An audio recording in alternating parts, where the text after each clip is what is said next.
All right, good evening, everybody. We're going to begin our budget forum. Thank you for those that are watching at home. We have a handful of viewers at home. My name is John McNamara, the Superintendent of Schools. I'm joined here tonight by our Board of Education, our Board President, Laura Reese, Vice President, Tara Cassidy, Trustees, Anthony Greco, Adam Fisher, and Jennifer Perfetti are here. And presenting along with me tonight is our central office team, Steve Moran, our Assistant Superintendent for PPS. We have Anthony Cedrone, our Assistant Superintendent for Business, our Executive Director for Curriculum and Instruction, Caroline Winans, our Director of Human Resources, Stephanie Scolari, and our Business Manager, Christine Kim, is here as well tonight. So thank you all for being here. We have, we'll do a quick overview of some of the slides that we did last 2 weeks ago for you as well tonight. And then really our focus tonight is to give an overview on personnel. That's the biggest portion of our budget and one of the biggest drivers in our budget. So we will be doing that tonight for you also. This is our second of 4 budget forums that we have, and our next 2 will be in 2 weeks. We have one coming up on April 3rd in the evening, and then that one will be followed by a presentation on April 4th. Right, here are all our goals we had from our Board of Education in terms of our budget. You can see there were many goals this year. First and foremost, maintaining all of our existing programs and really looking to bolster some program where we could. And I'm happy to report that we were able to really achieve the vast majority of the goals that we set out to at the start of this budget season.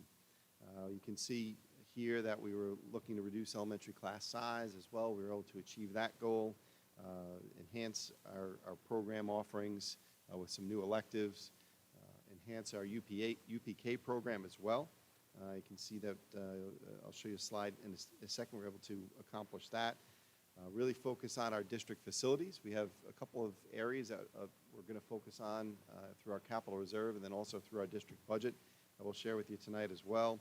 Some cybersecurity in terms of our technology infrastructure that we wanted to focus on, and then our regular district security as well.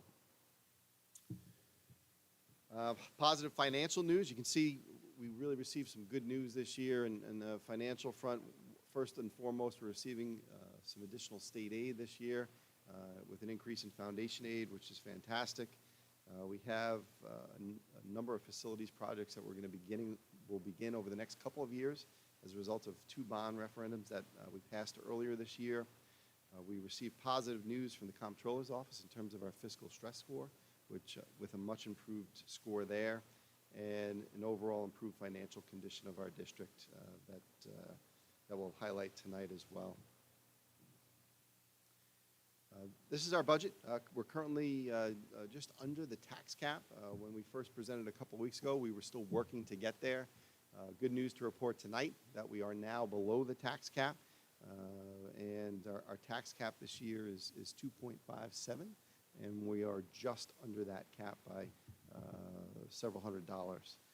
You can see the overall numbers here of what our approved budget was in 22-23. What we're proposing in 23-24, about $89 million, and the overall increase, and what that looks like in terms of our tax levy as well, highlighting that 2.57% increase. Before we get into some of the budget details, we always like to highlight some of the outstanding academic achievements that we've had. We want to highlight some of that data from last year. So I'll invite our Executive Director for Curriculum and Instruction, Caroline Winans, up to do just that.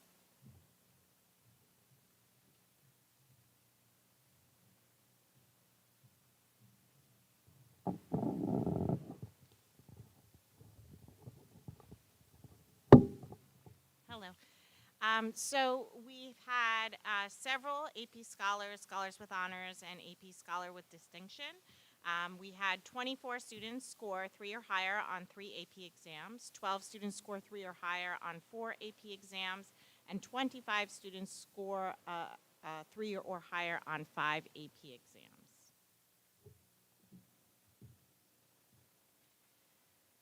what we've been able to do as we took a look at the sequences of our curriculum and our scope and sequence all the way from kindergarten all the way up to grade 12 is we've been able to open up more opportunities for all students to challenge themselves as long as they're willing to take on that challenge. We provide them with that opportunity, and that has allowed us to have the 36% Regents Diploma with Advanced Designation with Honors, 40% Regents Diploma with Advanced Designation.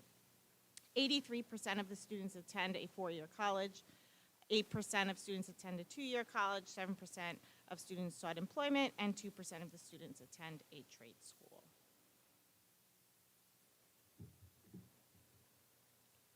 So as I was speaking before, we were able to open up many opportunities for the students, especially at the high school level, to challenge themselves in college and career-ready access.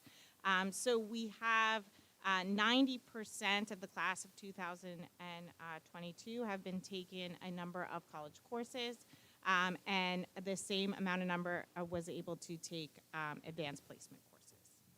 Sorry, 60% of the students were able to take at least one of the AP courses.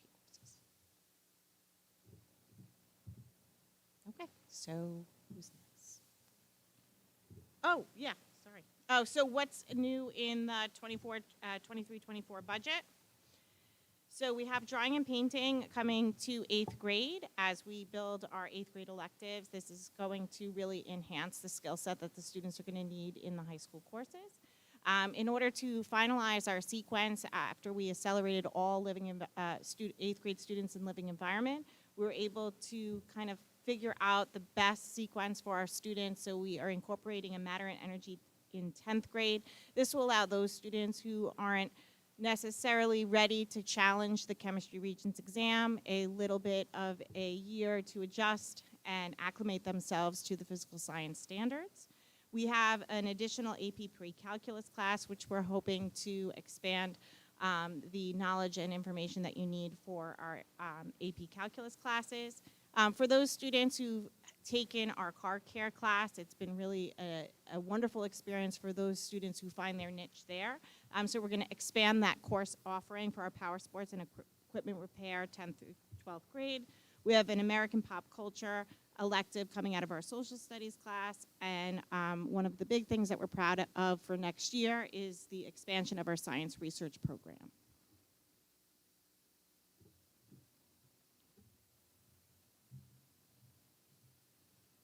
Great, thank you, Carol Ann. As I mentioned, UPK money, that's Universal Pre-Kindergarten. We're excited that we're going to be able to expand that program. New York State has continued to fund that program with a grant. We received our first grant going back to the 21-22 school year. You can see at that point in time we received enough funding for 4 classes. We expanded it to 6 classes this year, and we anticipate that we will be able to expand it to 8 classes for the 23-24 school year. Our biggest challenge is space. We are able to accommodate 8 classes at this point, but space is certainly getting tight.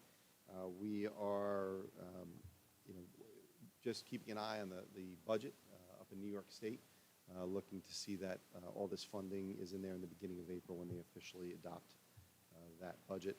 Right now we've reached out to families, all families that put in for the lottery for UPK, and we have assigned 6 classes worth of students, and if we get good news in April, we'll be able to continue that and add those 2 additional classes.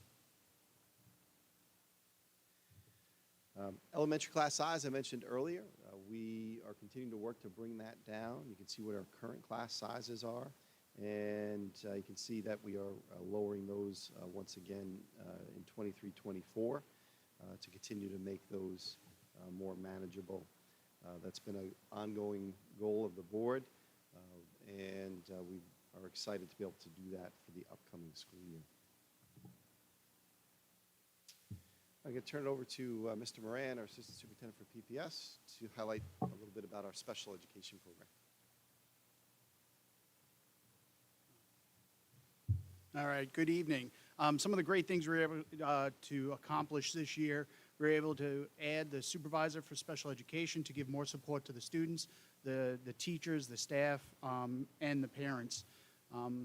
The The one thing that we're also able to do is we added our own behavioral analyst, board certified behavioral analyst, which is in lieu of consultants that we have used in the past. This person is now going around consulting with various teachers and families of students that may not necessarily need it on their IEP, but really gives the support of the classroom and allows students to be successful. Another thing that we're very proud of is we talked about this last year with Northwell creating a partnership. We actually were able to begin that in February. Some staff have already taken opportunities for professional development, and even some families have been referred to their support from the mental health standpoint that we've been working towards. And we're continuing to work, to support the ICT model in the secondary setting, bringing in professional development people to give training to both special education teacher and the content area teacher in the areas of co-teaching, and constantly bringing them back to do walkthroughs and give them different tools to help support the students.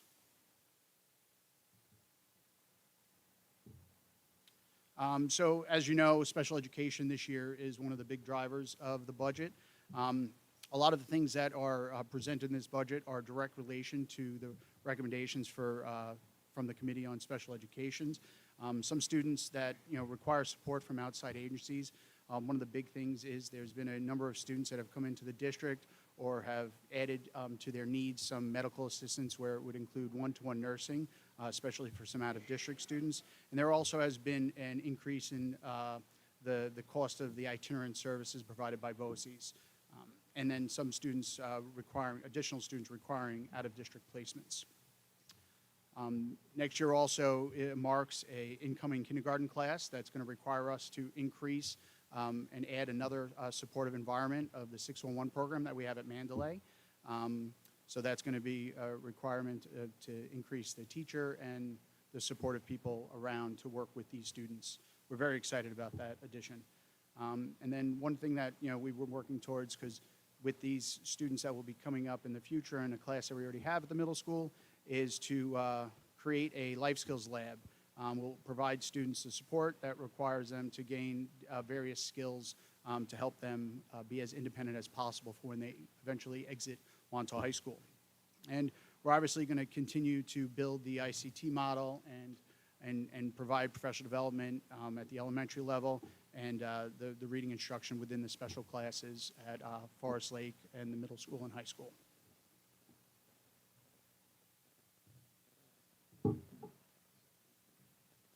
Thank you, Mr. Moran. In addition, I mentioned earlier, just in terms of our own district security, we are going to be implementing more security personnel next year with some expanded hours. We're working on an ID badge system for the secondary students as well. There's a number of exterior door replacements across the district that are included in this budget to further enhance our security initiatives, as well as replacing additional security cameras and upgrading older equipment. And I'm going to turn it over to Mr. Cedrone. He's going to walk us through some of the capital improvements across the district and speak to the financial condition of the district as well.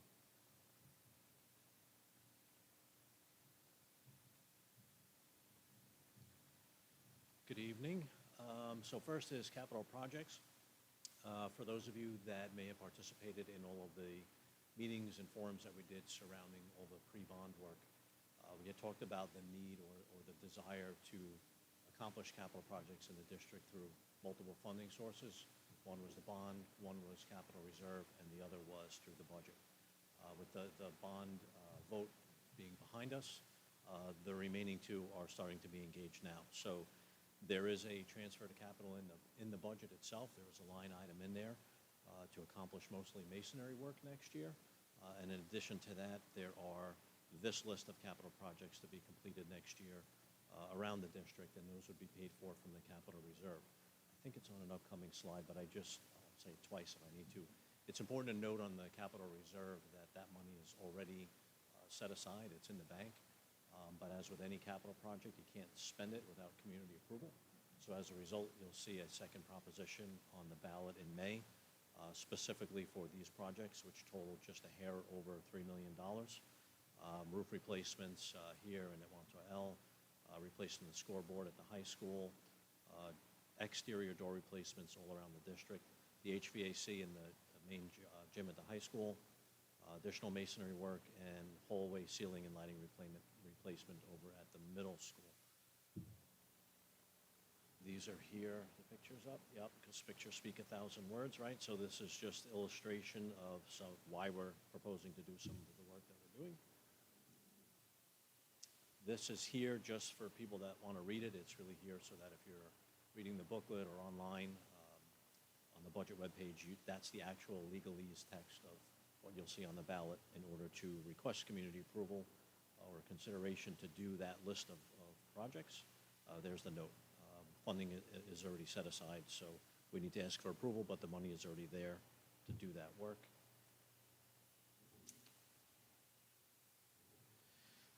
So the reserve slide, fund balance, and this goes a little certainly towards fiscal, district's fiscal condition.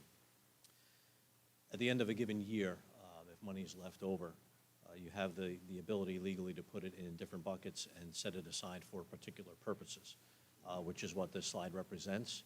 All of the dollar amounts on this slide are set aside for the purposes that are listed. All of them are pretty much self-explanatory, except for that one that says Employee Benefit Accrued Liability Reserve. That one is to pay out the contractual obligations when people retire for unused sick or leave days. So that money is set aside, and that's the line that takes care of that. But the workers' comp, the retirement contribution, repairs, capital improvements, and unemployment are all money set aside for those particular purposes, just as it's listed. Workers' comp, repairs, like I said, fairly self-explanatory with the related amounts. The undesignated reserve towards the bottom is the 4% that a school district is allowed to keep, commonly referred to as a rainy day fund. There's no particular purpose for that. That's there if you get a rainy day. And it's limited to 4% of the upcoming budget, which is what that $3.5 million represents in that projected balance as of June 30th, 2023. Fiscal stress score, as was mentioned, we have positive news on that as well.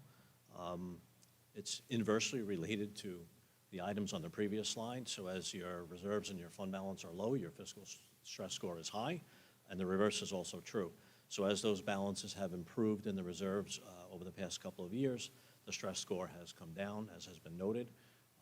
These are just the criteria that the state uses and what they look at in order to calculate that score, right? Fund balance, operating deficits, your cash position, and reliance on short-term borrowing. So you can see the fluctuation in the scores, and it can creep up on you really, really fast, where you can go from a 6.7 to a 55, as we all know.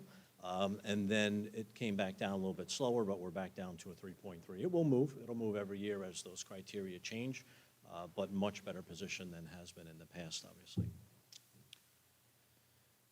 Some of these we've spoken about already, or at least the special ed one. Major drivers in the budget. This is the same items as was presented last time, but because this budget is now below the cap, the dollar amounts in this slide are different than they were 2 weeks ago. Health insurance contributions went up 15% again this year. So that is a major driver. It's the biggest one in here, even greater than salaries, which typically can be the largest one in any given year. So there's $1.5 million in there for health insurance contributions. Special ed, Mr. Moran spoke about. Salary increases, $1.3 million.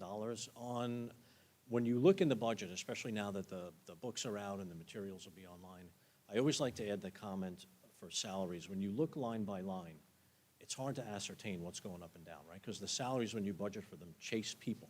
People move between buildings. People retire. They get replaced. So it's always kind of funky to look at a particular salary line in a particular area or in a particular building and make sense out of it year over year.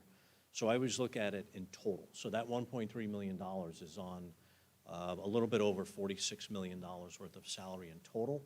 So it's about a 2.9% average increase district-wide. Step raises, contracts, all of that stuff.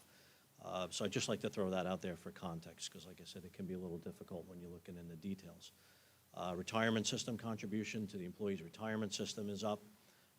Insurance and legal, it's mostly insurance. Claims, not necessarily here, but just industry-wide. Insurance has taken a little bit of a hit there, and climate things, storms, all that kind of stuff. So the insurance companies are feeling the pinch and raising rates. Technology was mentioned as well. There is one project in there to replace MacBooks in a classroom. Most of the rest of that is network and network cybersecurity type stuff that's driving that expense as well. And transportation costs are up as well for next year. That's a visual. So that's the increase in the health insurance rates for both individual coverage and family coverage from our health insurance providers, and the family plan alone in 2 years has gone up over 27%. State aid, as was also mentioned, positive news there that we got a substantial increase in state aid this year, about $2.6 million. So the total is now 21.9, included in next year's budget, for money coming back in terms of state aid. That's about 25% of the entire budget now is funded through that state aid alone, with the remaining 75% coming locally and through a handful of other smaller sources. That aid is offsetting a lot of those drivers, so you could say that alternatively, without the increase in state aid, we would be in much worse shape in terms of trying to stay below the cap. So certainly that $2.6 million is helping to alleviate the increased drivers and allow us to still put up a budget that remains below the cap. The Assembly and the Senate have both released their budgets, so they're working on those now. That's all negotiations between both houses of the state legislature and the governor to try to hammer out a final deal. Technically, legally due by April 1st. They've been pretty close the last probably decade now or so. So that even ties back to the UPK funding. That's what we're waiting for when we say that we're waiting. We're waiting for that negotiation to finalize and have an actual state budget. Now we will move over to staffing. Thank you. Thank you, Mr. Cedrone. And just to also mention on the state aid piece, you're seeing a lot of numbers start to come out from districts. Some districts getting much more significant increases in foundation aid than our district, just to note that. And that's really just where they are in the catch-up in terms of the formula and how the formula is applied to each school. So they're just so folks are aware of that, because there has been a lot of coverage of that funding. In terms of staffing, I'm going to invite Dr. Scalari up in a second just to walk you through the staffing. This is obviously the biggest driver in our budget. As you can see here, 75% of our budget is just that. It's personnel. We're that's what represents what we do here. It's staff and people to provide support for kids. So we'd like to take some time tonight as a part of this presentation just to give you an overview of what the staffing picture looks like across the district. So we'll get in some detail tonight in terms of what it looks like in the different buildings and how it's impacted us. This is a lot of numbers, and I don't expect you to read any of them, but this is all on the website, so you can take a look. Just to show you kind of the long-term history of our staffing and our up and down a little bit. And I tie this into the next slide, which is really enrollment. Oftentimes I hear people give us questions about declining enrollment and staffing. Why doesn't staffing go down in line with enrollment? That's a question that I often get from the community.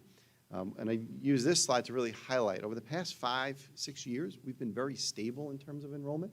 We did see a fairly significant decline. If you go back into 2006-07 and kind of see that steady decline through 2013-14-ish, right? That's where our enrollment really started to drop down, but we've been very steady ever since then.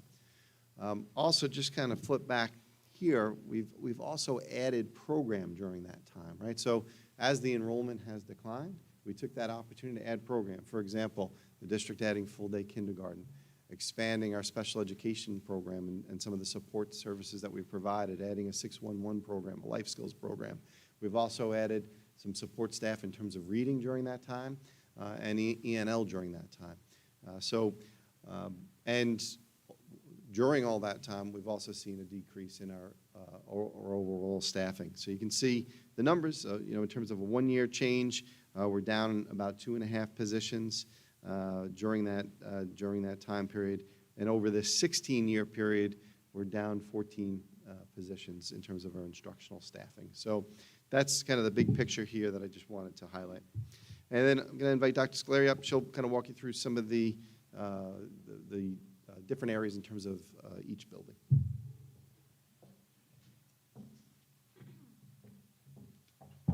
Good evening, everyone. What slide are you on now? So as Mr. McNamara mentioned, enrollment has gone down over the past 16 years. However, if you take a look over this past 6-7 years, it's been at a steady pace. So for the administrative staff, back in 2019, 2020, we had 24 administrators. And then when the budget was voted down and it had to go for a recount, we eliminated a few positions. So we're trying to bring those positions back. So for the 23-24 school year, we have 2 positions back, but it's still not where we were in 1920. I'm going to go through the staffing for each building.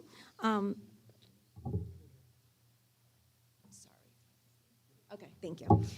If we go to the staffing for the for each building in Mandalay, you can see pretty much it is a flat where there is no change from this school year to next school year. The only place where you will see a difference is for special education. And Mr. Moran had mentioned that we're increasing a 611 class in Mandalay, so that's the addition of the 1 special education teacher.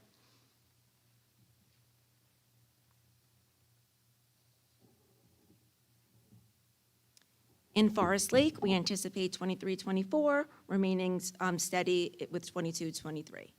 So if you look at each of the different departments, it's flat there as well.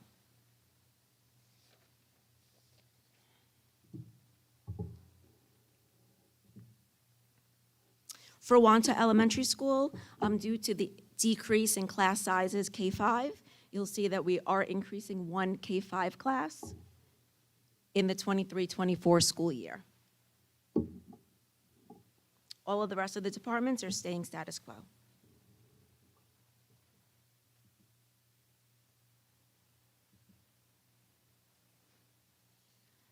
Wantagh Middle School is down overall. If you take a look specifically to 2 areas, 6th grade is down 1 section, and also in special ed at this point in time, we had reduced 2 special education teachers. Everything else is pretty status quo, down a few points here and there, but those are the 2 big drivers, special ed and 6th grade, with their lower class side coming in from 5th grade.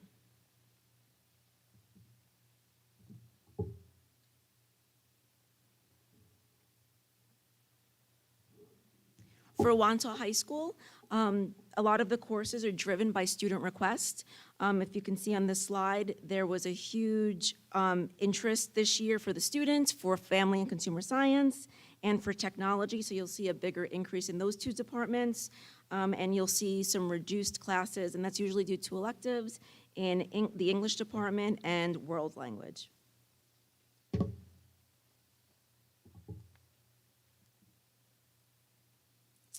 And now I invite Mr. McNamara back up for a summary. Thank you, Dr. Scolari. So just in closing tonight, a couple things just to go back to. There'll be 2 propositions on the budget for this upcoming vote. First one, obviously, is our budget, and then the second one will be the capital reserve that Mr. Cedrone highlighted. And that will be to approve the district making an expenditure out of that reserve fund. Once again, to reiterate, the funding is already designated in there. It already exists, and this would be to authorize the expenditure to do that work that was highlighted earlier. This budget continues to supply all the same outstanding programs that we've had this year and enhances several of them, and restores some of the things that were lost going back to 2021-22. And we are currently below the tax cap. Just to mention, you know, if the budget does not pass, we are forced to go on a contingency budget, and there are mandatory cuts that we would have to make. In total, it's about $1.6 million in cuts. Just under $400,000 of those cuts would be dictated by going on a contingency budget in certain areas that we would have to adjust the budget in, and then the remaining would come from program.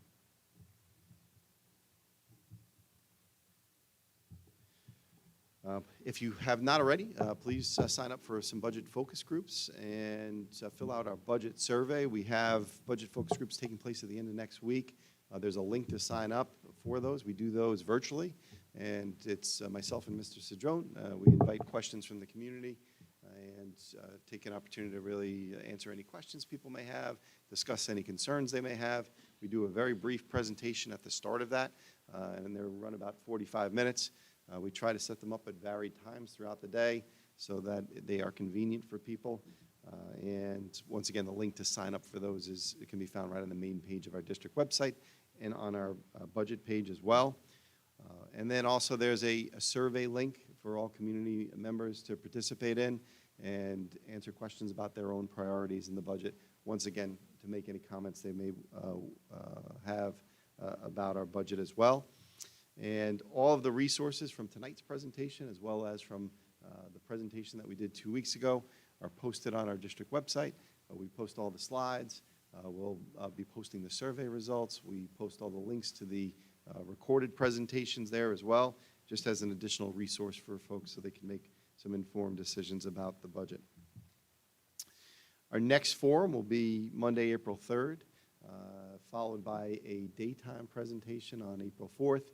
And then the evening of April 4th, the Board of Education will be voting to adopt a budget at that point, having workshopped this for the past 6 weeks. The budget vote will take place on Tuesday, May 16th, and it'll be at each one of our elementary schools, as it traditionally is, and the same hours that it traditionally is as well, from 7 a.m. to 9 p.m. On that date. And I thank you for attending tonight. We'll open up to any questions on the floor that we have here. And for those that are listening at home, I'll repeat the question so that you can hear it. Any questions for me tonight? Emery? Of course. I'd be disappointed if you didn't, Emery. Yep. Yes, so they are 5.5 hours, 6. Yeah, 9:30 to 2:30, 5 hours. Yep. Yeah, so the question for folks listening at home was about the hours of our UPK program, and it's a 9:30 to 2:30 program. It's considered a full-day program by New York State.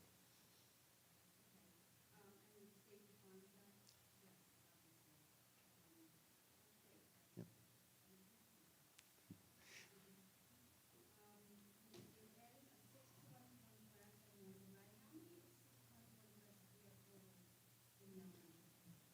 So the question was about the 6 to 1-1 classes at Mandalay, and I'm going to let Mr. Moran answer that.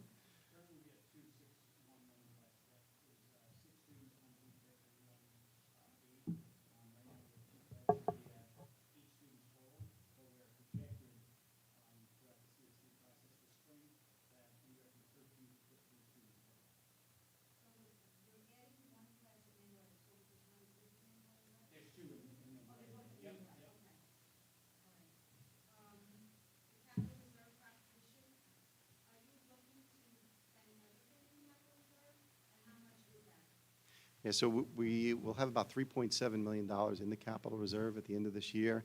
I think the total expenditure is just under 3.1. Yeah.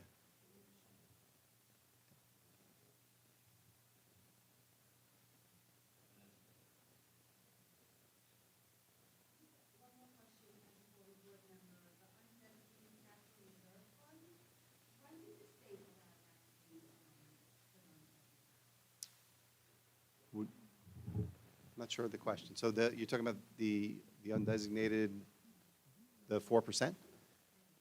Yeah, so that's correct.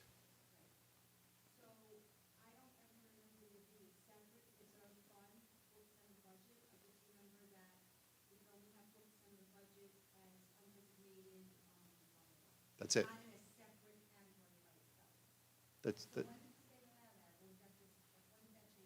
That's just the accounting of that, right? So that's just, I'll let Anthony explain.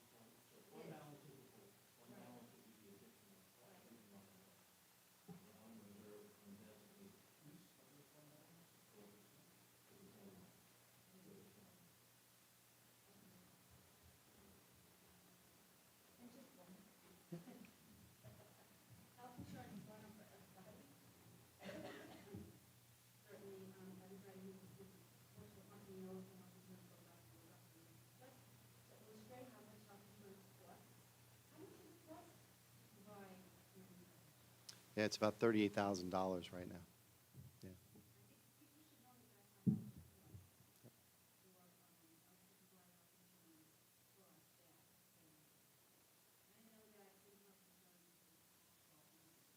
Yeah, just a touch under 17, I think. Yeah.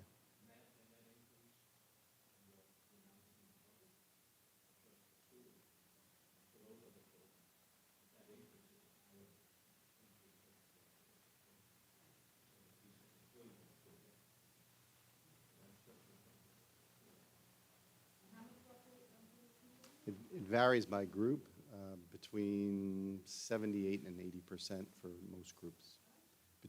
We pay 78 to 80% for most groups. All right. No other questions? We're going to close up our forum for tonight. Our next forum will be on April 3rd at 7 o'clock right here in Wantagh High School. And we thank everyone for attending tonight, and for those of you online for attending as well. Have a good night, everyone.